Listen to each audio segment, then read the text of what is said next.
আসসালামু আলাইকুম সম্মানিত ভিউয়ার্স, মাই ডিয়ার অডিয়েন্স, যাদেরকে নিয়ে আমার পথ চলা, সবসময় যারা আমাকে খুব ভালোবাসেন, ডক্টর মিজানুর রহমান আজহারি হুজুরের এক নজরে কোরআন এই গ্রন্থটির আজকের ধারাবাহিক পর্ব হচ্ছে ২৬ এবং সূরা আনফালের তৃতীয় পর্ব। আমরা এই আনফালের তৃতীয় পর্বের প্রায় শেষের দিকে আলোচনা করছি। শেষের দিকে রয়েছে কেস স্টাডি। কেস স্টাডির মধ্যে সূরা আনফালের কেস স্টাডিতে আমরা যেটা পড়ব দেখতে পাচ্ছি, মানুষকে দিন থেকে সরাতে কাফিররা প্রচুর অর্থ সম্পদ খরচ করে।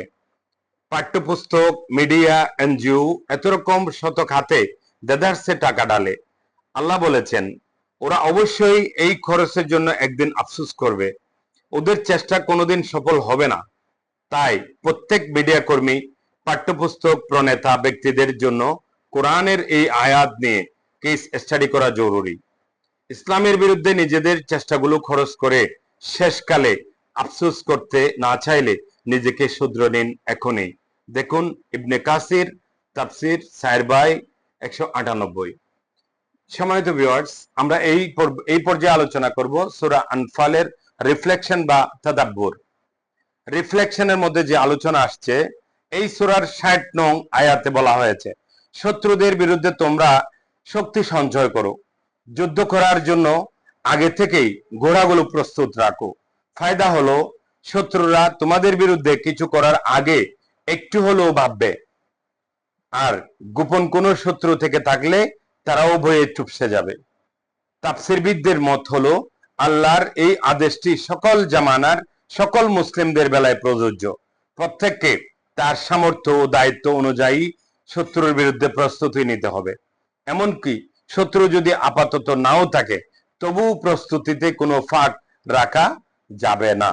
সেই বিবেচনায় আয়াতটিকে ইউনিভার্সাল ডিক্লারেশন বলা হয়।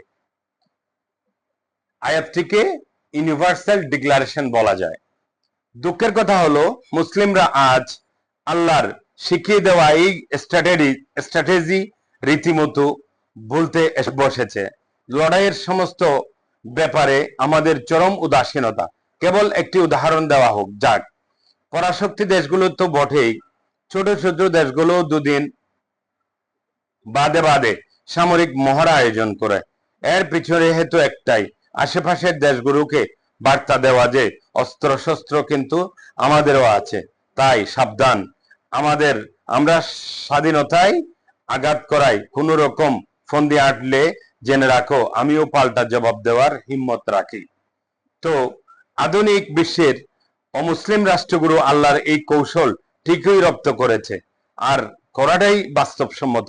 নিজের নিরাপত্তা নিশ্চিত করার জন্য প্রস্তুতি নেওয়া মোটেও ক্রাইম নয়, অথচ মুসলিমদের প্রস্তুতির আগাগোড়া পুরোটাই শুধু অবহেলা, কাজের কাজ কিছু নেই, হুনকার ছোড়াই ওস্তাদ। হ্যাঁ, এতটুকু জেনে রাখা যেতে পারে, সামরিক প্রস্তুতি গ্রহণ করতে হবে ইসলামী কর্তৃপক্ষ বা ইসলামী রাষ্ট্রের অধীনে, কিন্তু শারীরিক প্রস্তুতির দায়িত্বটুকু তো আমাদের কাঁধে, তাই নয় কি?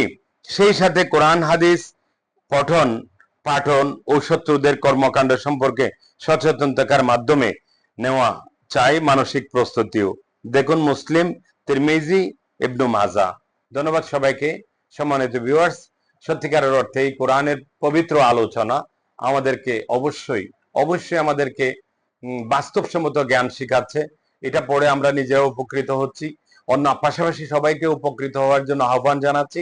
আপনারা যারা আমাদের এই কথাগুলো শুনছেন, এগুলো আমি রাশেদের কথা নয়, ডক্টর মিজানুর রহমান আজহারি হুজুরের মুখের কথা নয়, এগুলো পবিত্র কোরআন থেকে আলোচনা করে উনি সার নির্যাসটুকু এখানে এনে দিয়েছেন।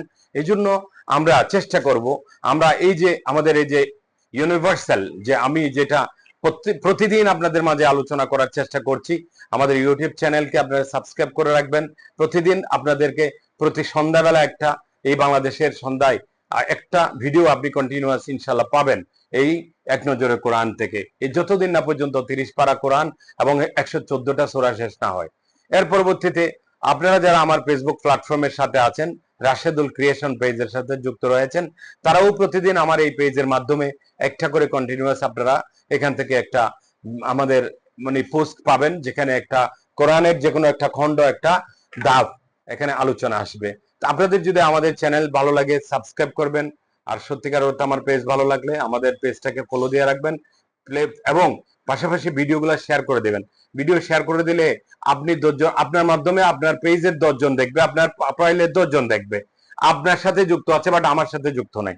আপনি আমাকে দেখতে পাচ্ছেন, আমার দায়িত্ব আপনার পর্যন্ত পৌঁছানো, আপনার দায়িত্ব হচ্ছে আপনার সাথে যারা যুক্ত আছে তাদের কাছে পৌঁছানো। এটা হচ্ছে ইসলামের দাওয়াত। সম্মানিত ভিউয়ার্স, আমরা ইসলামী দাওয়াতকে এইভাবেই বাস্তবায়নে রূপান্তর করব ইনশাআল্লাহ। আমরা যেহেতু মায়ের ভাষা বাংলা, আমাদের কোরআনটা নাজিল হয়েছে আরবি ভাষায়, আমরা আরবি ভাষায় কোরআন তেলাওয়াত করতে জানি, কিন্তু আমরা যারা তাফসীর করতে জানি না, তাফসীর করতে পড়ি নাই, শিখি নাই, বাংলা তেলাওয়াত সহ কোরআন পড়ি নাই, বুঝি না, কিন্তু একজন স্কলার, ইসলামিক আলেম, ওনার মতো করে আমরা কখনো বাংলা তর্জমা সহকারে বাংলা তেলাওয়াত করলেও সত্যিকার অর্থে একজন ইসলামিক স্কলার যিনি ডক্টর মিজানুর রহমান আজহারি যেভাবে অত্যন্ত সহজ করে তুলে ধরেছেন, সহজভাবে আমাদেরকে বুঝিয়ে দিচ্ছেন, সেভাবে আমরা চাইলে ওটা বুঝতে পারবো না। এই জন্য বলছি আপনারা ভিডিওগুলো শেয়ার করবেন। শেয়ার করার মাধ্যমে সত্যিকার অর্থে কোরআনের বার্তা তথা আল্লাহর বার্তা, আল্লাহর মেসেজ গুলা আমরা বান্দা যারা, আল্লাহ আমাদেরকে যাদেরকে তৈরি করেছেন, বানিয়েছেন, আমাদেরকে আল্লাহর সান্নিধ্যের জন্য, আল্লাহকে খুশি করার জন্য সৃষ্টি করেছেন, আমরা যেন সত্যিকার অর্থে আল্লাহর মেসেজ গুলা জানতে পারি। ধন্যবাদ সবাইকে। এই এই ডক্টর মিজানুর রহমান আজহারি হুজুরের এক নজরে কোরআন প্রবন্ধ নিজেরাও পড়বেন, অন্যকে পড়াবেন, পড়ার সুযোগ করে দেবেন। ধন্যবাদ সবাইকে। আসসালামু আলাইকুম ওয়া রাহমাতুল্লাহি ওয়া বারাকাতুহু।